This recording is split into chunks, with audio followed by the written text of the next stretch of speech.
बिस्मिल्लाहिर्रहमानिर्रहीम। अस्सलाम वालेकुम। हमारे इर्द गिर्द कितने ही ऐसे किरदार हैं जिनकी शदीद ख्वाहिश होती है कि काश हम हरमैन शरीफैन में मर के यहीं दफन हो सकें, लेकिन ये हो नहीं पाता क्योंकि बात उनकी ज़ाती हैसियत, असर व रसूख, सऊदी अरब में क़याम या किसी और चीज़ की नहीं, बल्कि असल बात इस पे मुनहसर है कि कबूलियत हो जाए। तो मालिक जब राज़ी हो जाए, वो कबूल कर ले, तो असबाब भी खुद ही पैदा हो जाते हैं। जैसे इस शामी हाजी के लिए अल्लाह रब्बुल इज़्ज़त ने सारे इंतज़ामात मुकम्मल कर दिए। ख़वातीन व हज़रात, ये बहुत दिलचस्प और एक जज्बाती सी स्टोरी है, और ये समझ उसी को आती है जिसकी हमेशा मालिक की अता पे नज़र हो।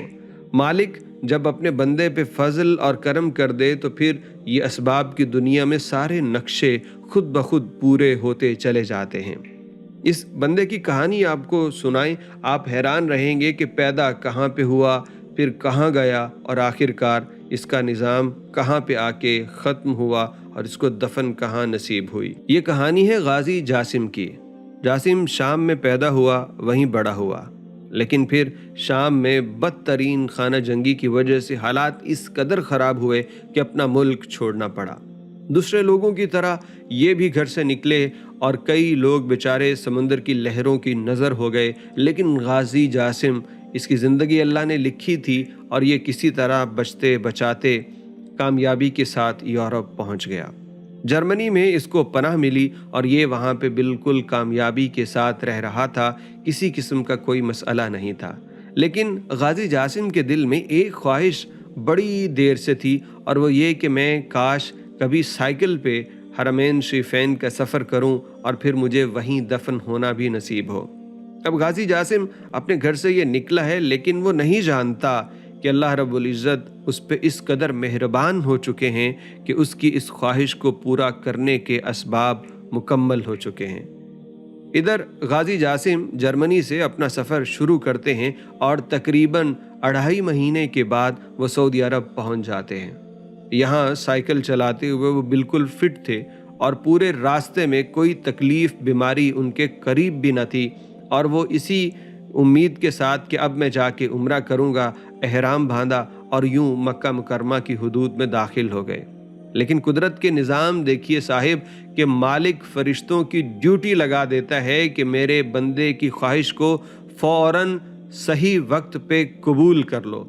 यानी अगर ये हुदूद हरम से बाहर कहीं जाके मामला इनके साथ ये होता तो शायद हरम में इनको दफन होना नसीब ना होता, लेकिन मालिक की करम नवाजी ये थी कि जैसे ही हुदूद हरम में ये दाखिल हुए, इनकी ज़िंदगी पूरी हो गई और ये वफ़ात पा गए।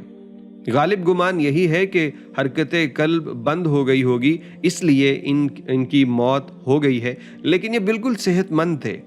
अल्लाह रब्बुल इज़्ज़त ने इन पे इतना करम किया कि इनकी वो जो ख्वाहिश थी यहाँ दफन होने की, उसको रब ताला ने कबूलियत का शर्फ बख्शा और फिर इनको मौत आ गई। अब कहा जा रहा है कि ये यहीं दफन होंगे मक्कातुल मुकरमा में।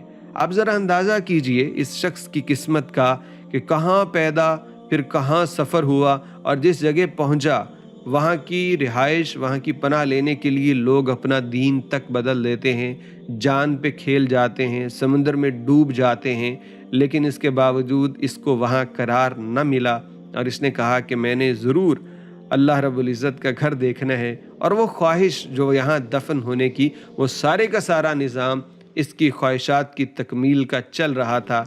अल्लाह रब्बुल इज़्ज़त ने पहले तो कबूलियत बख्शी के सफ़र का मौका फ़राहम किया, और फिर वो मामला हुआ जो बड़े बड़े खुशनसीबों के साथ भी नहीं हो पाता।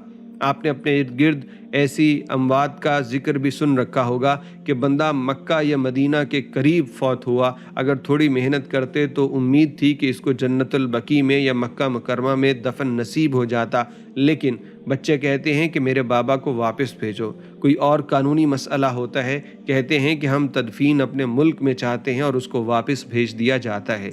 ये सिर्फ़ और सिर्फ बहाने हैं कि बच्चा कहता है, कोई कहता है जायदाद के मामले थे, कानूनी तकाजे थे। साहिब मामला एक था कि कबूलियत नहीं थी। अगर अल्लाह की जानिब से कबूलियत हो तो फिर ये असबाब बिल्कुल ना हो तो सारे पैदा हो जाते हैं, और अगर قبولیت نہ ہو تو پھر حرم کے اندر بھی اگر وفات پا گئے، قبولیت نہیں ہے تو پھر واپسی کا سفر ہی ہوگا۔ اللہ رب العزت ہمیں جہاں بھی موت نصیب فرمائے، ایمان پہ، تقوی پہ اور اس کی رضا کی خوشنودی حاصل کرنے پہ، اسی محنت پہ اللہ رب العزت ہم سب کو موت عطا